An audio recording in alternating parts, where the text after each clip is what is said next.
கிறிஸ்துவுக்குள் மிகவும் பிரியமான தேவனுடைய பிள்ளைகளே, இந்த காலை நேரத்தில் உங்களை சந்திப்பதிலே மிகுந்த மகிழ்ச்சி அடைகிறேன். கர்த்தர் ஒவ்வொரு நாளும் நம்மை போஷித்து பாதுகாத்து பராமரித்து வருகிறது நினைத்து கர்த்தரை ஸ்தோத்திரிக்கிறேன். சென்னையில் வேளச்சேரி உள்ள ஏலிம் ஏஜி சபை வழங்கும் அனுதினம் அண்ணா ஆண்டவராகிய இயேசு கிறிஸ்து அனுதினமும் 5 நிமிடம் உங்களோடு.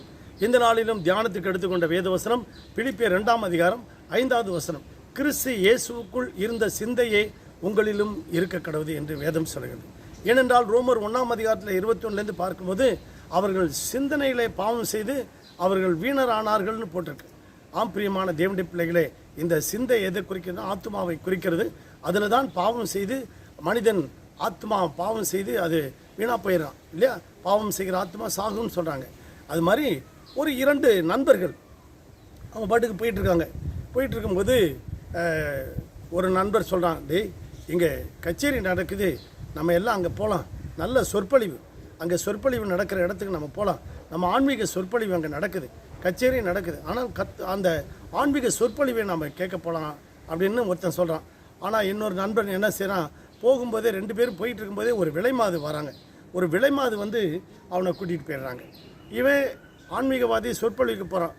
அங்கே இந்த விலைமாதுவோட போனவன் என்ன செஞ்சுட்டான், ஐயோ நம்ம வந்து இங்கே மாட்டிக்கிட்டோமே, என்னுடைய நண்பன் அங்கே சொற்பொழிவு கேட்டு அவன் ஆன்மீகத்தில் வளர்ந்துருவானே அப்படின்னு அவன் அங்கே பேசிக்கிட்டு சிந்திச்சுட்டு இருக்கான்.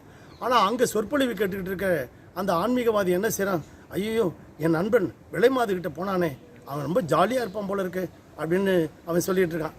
2 பேரும் ஒரு நாளில் இறந்துடுறாங்க.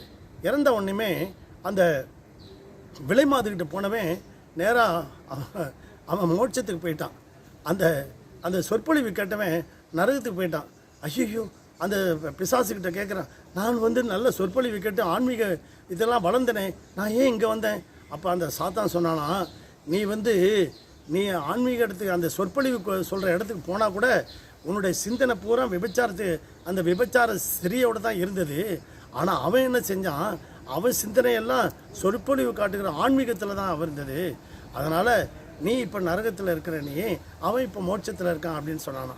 ஆம் பிரியமான தேவனுடைய பிள்ளைகளே, ஏசப்பாவும் நமக்கு அதான் சொல்கிறார். அந்த பரிசேயர் சதுசேயர்கள்ட்ட பார்த்து சொல்கிறார், உங்களுக்கு முன்னே ஆயக்காரரும் வேசிகளும் பரலோகத்துக்கு போவார்கள் என்று சொல்கிறார்.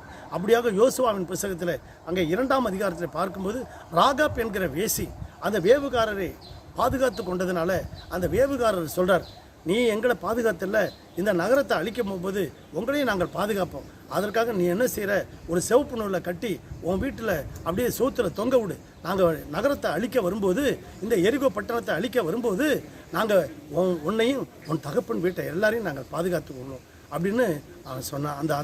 அந்த வேவுக்காரர் சொன்னாங்களாம். அப்படியாக இந்த வேசி என்கின்ற ராகாப் என்கிற வேசி அந்த சிகப்பு நூலை கட்டி தானும் தன் குடும்பத்தார் அனைவரும் இயேசுவின் இரத்தத்தால் பாதுகாக்கப்பட்டார்கள். இந்த காலவேளையில் இந்த சத்தத்தை கேட்டுக்கொண்டிருக்க அன்பு தேவனுடைய பிள்ளைகளே, நீங்களும் நானும் நம்முடைய சிந்தனையில பாவம் செய்யாதபடிக்கு சிந்தனையை பரிசுத்தமாய் காத்துக்கொள்வோம். கர்த்தர் தாமே உங்களை ஆசீர்வதிப்பாராங்க. உங்களுக்காக ஜெபிக்கட்டுமா? பரலோக பிதாவே, இந்த சத்தத்தை கேட்டுக்கொண்டிருக்க ஒவ்வொரு பிள்ளைகளையும் ஆசீர்வதிக்கும்படியாக ஜெபிக்கிறோம். ஒவ்வொரு குடும்பத்தையும் வேலியடைங்க. அவர்கள் ஒவ்வொரு குடும்பத்தின் மேலும் உடைய ரத்தத்தை தெளிக்கிறோம். வழி நடத்துங்க, ஆசீர்வதிங்க. வேலை, வருமானம், தொழில் எல்லாவற்றையும் ஆசீர்வதிங்க. இயேசுவின் நாமத்தில் வேண்டிக் கொள்கிறோம் நல்ல பிதாவே, ஆமென். God bless you everybody. Thank you.